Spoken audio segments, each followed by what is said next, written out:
আজ দেখাবো দই চিকেন। দই চিকেন করার জন্য আমি এখানে 500 গ্রাম চিকেন নিয়ে নিয়েছি। চিকেনের মধ্যে আমি এখানে 100 গ্রাম মতো দই দিয়ে দিচ্ছি। 100 গ্রাম দই দিয়ে দিলাম। এই দইটা আমি এরপরে মেখে নেব। মেখে আপাতত আমি শুধু দইটা দিয়ে মেখে রেখে দেবো। দই এরপরে চিকেনটা এটা আমি 1 ঘন্টা মতো এইভাবে দইটা দিয়ে মেখে রেখে দিচ্ছি। তারপরে আমি পরবর্তী অংশটা করব। 1 ঘন্টা পরে ঢাকনাটা তুলে দেখে নিলাম। এরপরে এর মধ্যে আমি হলুদ গুঁড়ো দিয়ে দিচ্ছি, নুন দিয়ে দিলাম 1 চামচ, হলুদ গুঁড়ো দিলাম 1 চামচ। এরপরে এটা ভালোভাবে মেখে নিচ্ছি।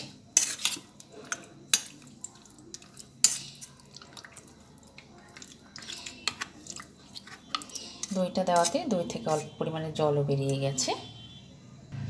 এরপর এর মধ্যে কাশ্মীরি লঙ্কার গুঁড়ো দেব। কাশ্মীরি লঙ্কার গুঁড়ো দিলে কালারটা একটু সুন্দর হয়, সেই জন্য এই কাশ্মীরি লঙ্কার গুঁড়োটা দিয়ে দিলাম। ভালোভাবে এরপরে মেখে নিচ্ছি।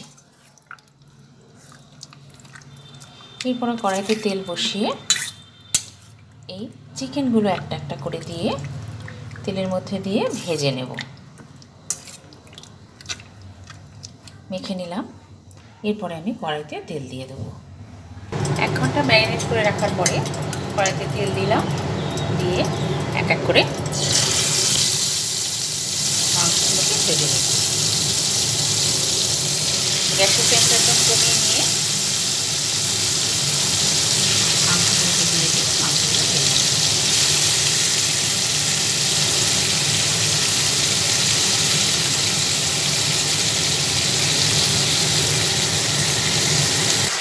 মাংসগুলো তেলের মধ্যে দিয়ে অল্প করে ভেজে নিয়ে একটা পাত্রে মাংসগুলো সব তুলে ফেলছি।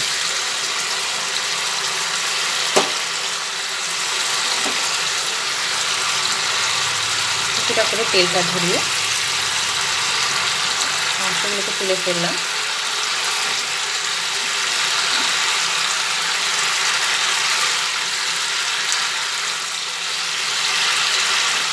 এরপরে কড়াইয়ের মধ্যে তেল আছে,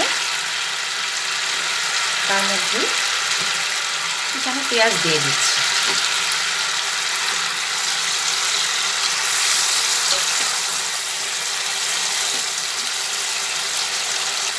আমি এখানে ছোট পেঁয়াজ 4টে দিয়ে দিয়েছি আর 5 কোয়া রসুন দিয়ে দিয়েছি। পেঁয়াজ আর রসুন একসঙ্গে ভেজে নিচ্ছি। কিছুটা পরিমাণে ভাজা হয়ে গেছে, তখন এর মধ্যে আমি আদা বাটা দিয়ে দেবো। আদা বাটাও দিয়ে দিলাম 1 চামচ। সব ভালোভাবে ভেজে নিচ্ছি।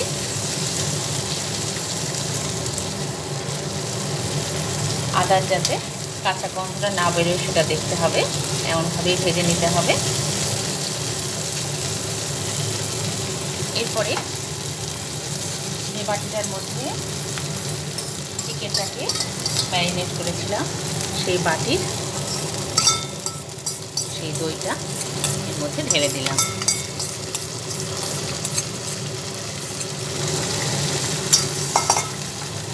ঢেলে দিয়ে আবার ভালোভাবে ভেজে নেব।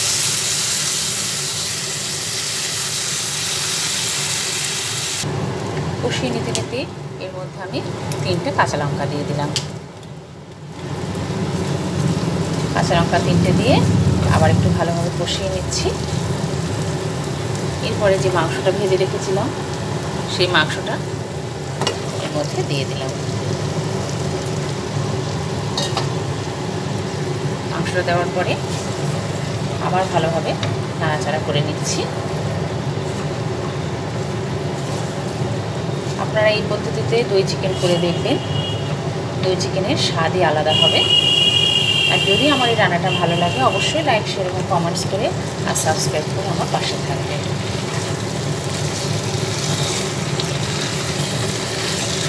এবার চিকেনটাকে কষিয়ে নেব।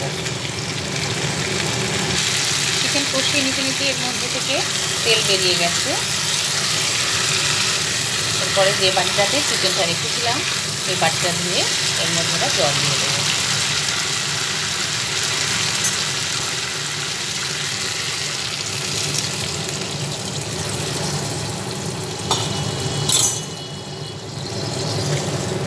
আমি এখানে ছোটো বাটির 1 বাটি জল দিলাম। আর চিকেনটা এইভাবে হতে দেব 10 মিনিট পরে দেখে তবে নামাবো। চিকেন রেডি হয়ে গেছে। নামানোর আগে তা একটু গরম মশলার গুঁড়ো দিয়ে নামিয়ে ফেললাম। দই চিকেনটা রেডি করে ফেললাম।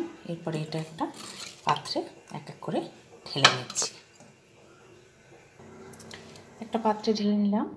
আমি যেভাবে আজ দই চিকেনটা করে দেখালাম এইভাবে আপনারা করে দেখবেন। ভাতের সঙ্গে বা রুটি বা পরোটা যে কোনো কিছুর সঙ্গে খেতে খুব ভালো লাগবে। আর অবশ্যই ভালো লাগলে আমার পাশে থাকবেন।